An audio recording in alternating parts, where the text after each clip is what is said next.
my beloved Boss Mike Cervera.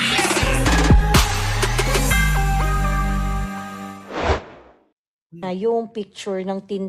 Eto naman, kung inyo pong makikita ito yung sinasabihan nila na babae daw na hindi naliligo. Grabe naman kayo, hindi naliligo talaga. Baka naman, ganyan lang talaga itsura. Dali Parang hindi naman Okay naman to si Joey sige, tuloy. Kwento niya, pinakita sa kanya yung picture ng Tintin ni PRRD. Pinakita daw yung picture ng titi. Pati ba titi, pinapakita, mga kababayan. Pinakita daw kay Maharlika yung titi ni Duterte. Grabing titi yan, Ano ba meron dyan? Pwede din bang makita ni Heidi Pantino yan? Baka naman, Pwede nyo ipakita sa amin, Lang yan na yan, sige, pakinggan ninyo. Kwento niya, pinakita sa kanya yung picture ng Tintin ni PRRD. Yan, mga kababayan. So, kwento daw ni Alpotera kay Maharlika, pinakita daw yung putotoy. Putotoy ba? Yutin, U at saka 10. Iba yung benten. Kay Duterte, U10. Naalala nyo ba yung benten, mga kababayan, nung araw? Kasi nung araw, talaga namang lagi kong inaabangan, benten. Ngayon, alam nyo na, benten pa lang yun talaga yung naabutan ko ngayon, mga kababayan, Lloyd Javier, hindi scripted yan. Maniwala kayo sa akin. Hindi scripted yan. Maniwala kayo sa akin. Pakinggan nyo na. Kwento niya, pinakita sa kanya yung picture ng Tintin ni PRRD. Tapos? Di ba yun yung kwento sa kanya? Okay, sabihin na nating totoo. So ngayon, ikaw naisip mo, wow, magandang i-content ito. Yo. Di ba? Gusto kasi ni Maharlika, luhuran siya ng mga tao. Totoo, Maharlika is a bad case of narcissism. Nakaw, grabe! Maharlika, sabi ni Joey, example ka daw ng case ng bad narcissism. Anong ibig sabihin nun, mga kababayan? Narcissism. Mga kababayan, yung pagkakaunawa ko dyan yung bang sarili lang niya yung mahal niya, yung mahalaga, at gusto yung laging atensyon lang sa kanya. Ganun yun, mga kababayan ko. Di po ba, mga kababayan? Grabe, no? Pare-pareho lang daw kayo ni Maharlika. Kung yun po, mga kababayan, ako'y naniniwala. Kasi sobrang papansin talaga ni Maharlika eto, mga kababayan ko. Kita nyo na, yung mga dati niyang kasama. Kasama niya yan. Kailan lang magkakasama sila. Saan? Sa pagsuporta daw kay Digonyo.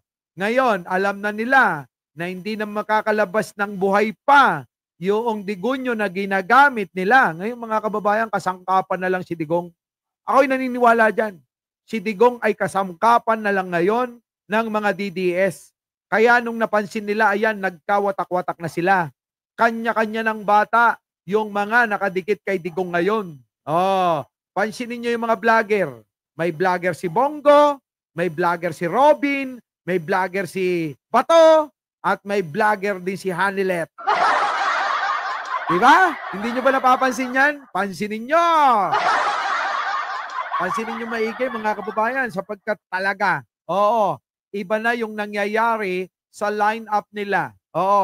Self-distraction, kumbaga. Eto na. Ayun. Ang problema kay Maharlika, hindi niya kayang iligpit yung sarili niya sa tamang lugar. Naku, Maharlika, narcissism ka na, hindi mo pa pala kayang iligpit yung sarili mo sa tamang lugar. Ano tawag doon? Burara ka sa sarili mo, sabi niya. Grabe yan, Maharlika, papayag ka ba niyan? Yang ganyang mga salitaan? Naku, kilala kita, hindi ka pumapayag ng ganyan. Kaya sigurado, mga kababayan, antayin nyo. Sasagutin ni Maharlika yan ng may paganyang-ganyan. Di ba mga kababayan? Eto na, eto na. Tuloy. Ganun, like I said, si Maharlika, hindi naman siya pinapanood because of her, skillful analysis of the political situation of the Philippines. Naku, grabe yung banat na yung mga kababayan. Oo, wala ka raw kakayanan. Bobo ka raw, Maharlika, sa pag-aanalisa patungkol sa politika sa Pilipinas. Hala ka! Bobo! Grabe, no? Uy, bobo ka raw, Maharlika, sabi ni Joey. Wala ka daw nun. Hindi ka raw marunong mag-analisa ng usaping politika sa Pilipinas. Kaya isa kang malaking bobo. Sabi niya.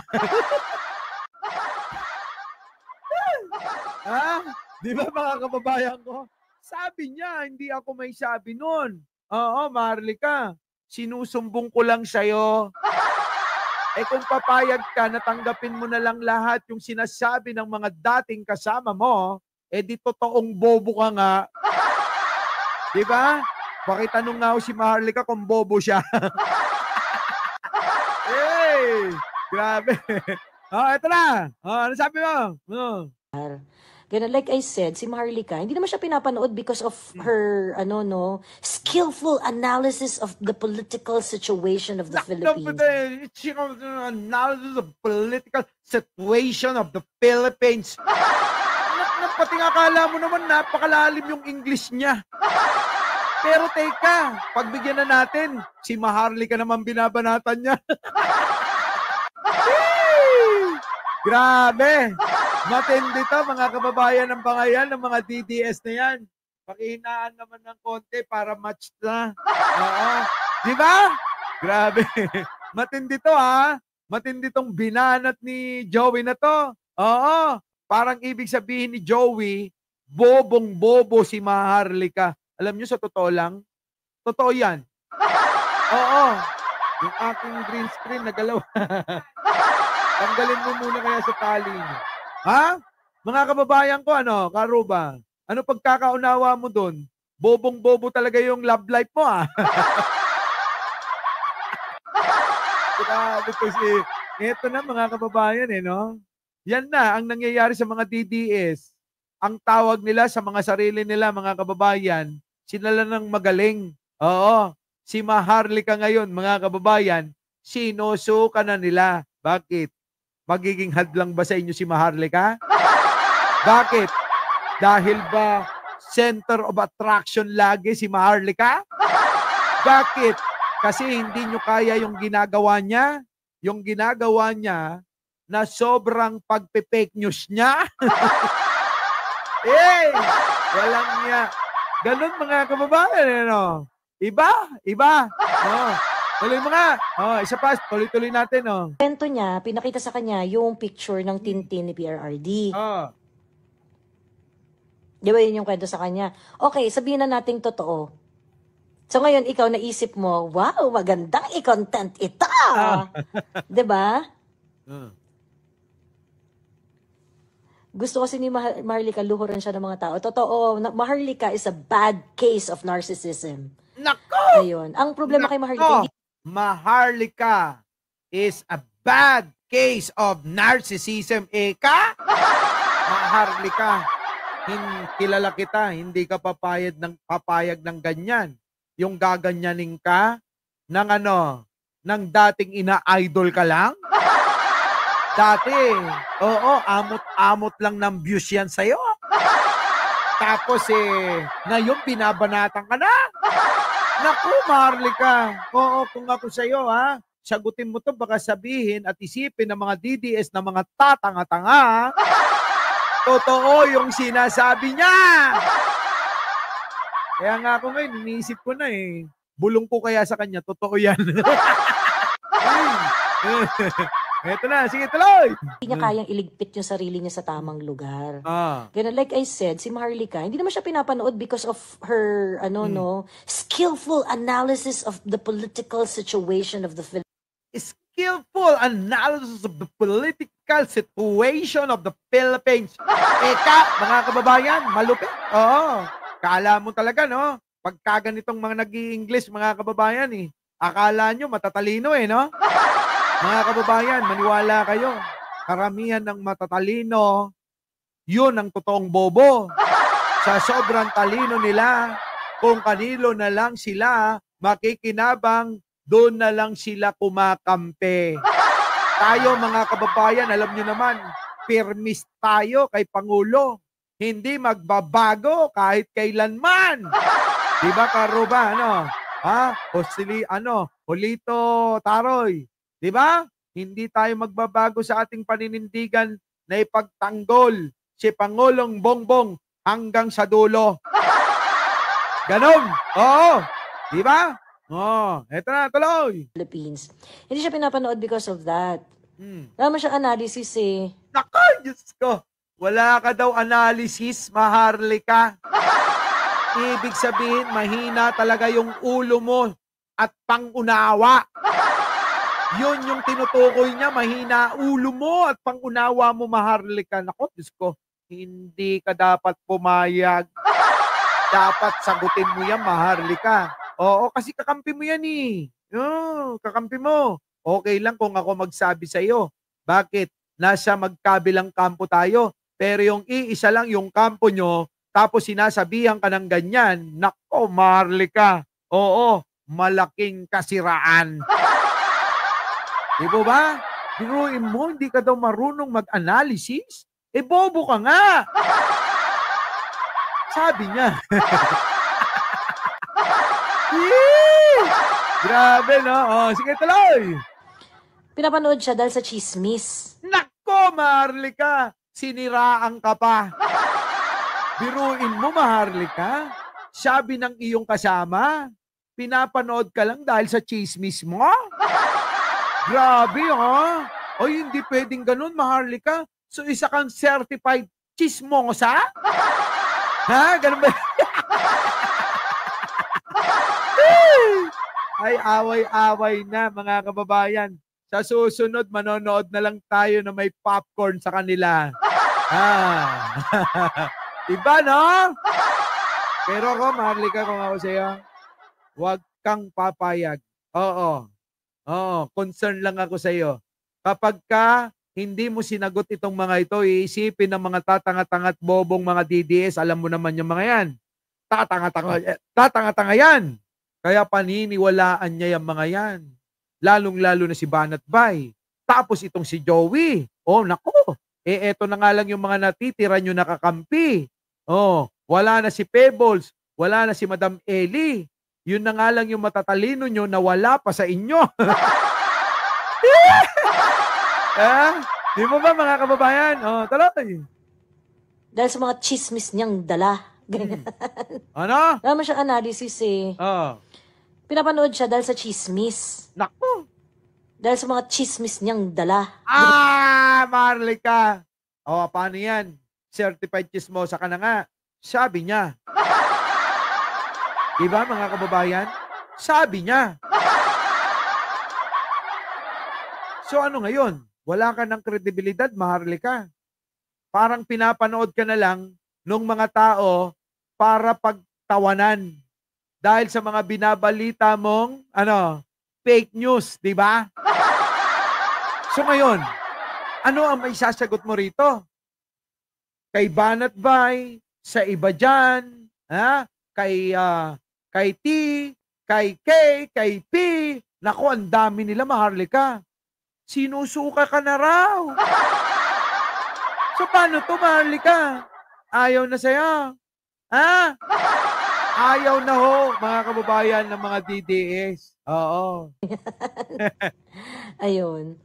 Bakit daw may book about sa life niya? Oy, pinagtatawanan ka pa, Maharlika, Sabi nyo, chismis lang ang dala. Parang nang iinis siya, Maharlika. Oo. Parang iniinis ka, Sabi nyo, chismis lang ang dala. Grabe. Ano na? Di ba? Wala ka na, Maharlika. Yan na ang magiging magiging ikakabaon mo ng gusto kasi baon ka na eh. So, mababaon ka pa ng gusto nito. Kasi yung mga kakampi mo eh, yun yung mga naggagalit sa'yo. Isa pa nga, Banat Bay? Toong Duterte supporter. Kung totoo ka, putang ina ka, tumahimik ka na. Bakit? Kita mo? Naiiskandalo na si Tatay Digong. Yan, kinang-ina mo daw, minumura ka pa ni Banat Bay, Maharlika. Kung ako sa'yo, kita mo, no? Kung ako sa'yo, bumaliktad ka na uli. Kapag po ba si Maharlika bumaliktad, tatanggapin niyo po ba? Sabi ni Jan Angeles agad, hindi! Mga kababayan ko, kung sakali lang si Maharlika ay bumaliktad, tatanggapin nyo ba? Mga kababayan, kasi sinusuka na sa kabila. Ha? Mga kababayan, ha? Eto mga kababayan ko, ha? Ito, hindi na malayong mangyari. Kasi mga kababayan, kung ganyan ang nangyayari sa ating mga katunggali, hindi na malabo na yung iba magbaliktaran na. ayaw ni Dimple Smirnoff po. Ay! Ha? Paano yun? Wag na. So, paano naman yung mga kaso, di ba? Ang daming kaso ni Maharlika. Kaya alam nyo, mga kababayan, yung buhay nila, pariwara na. Tulad ni Roque, pariwara na. Pinagtabo yan daw, saan? Sa Netherlands. Pinagtabo yan sa Germany. Saan kaya siya pupunta? Homeless na yung bakla. Grabe, no? Homeless na yung bakla. Ito na, pakinggan ninyo, ha? Galit na galit sila. Ayaw nila. Sige, ganito na lang. Ganito na lang, ha? Kung sino ang may gusto na bumalik si Maharlika, presto. Yung mga ayaw, yung mga ayaw, press 1, mga kababayan, press 1! Our beloved Boss Mike Severa.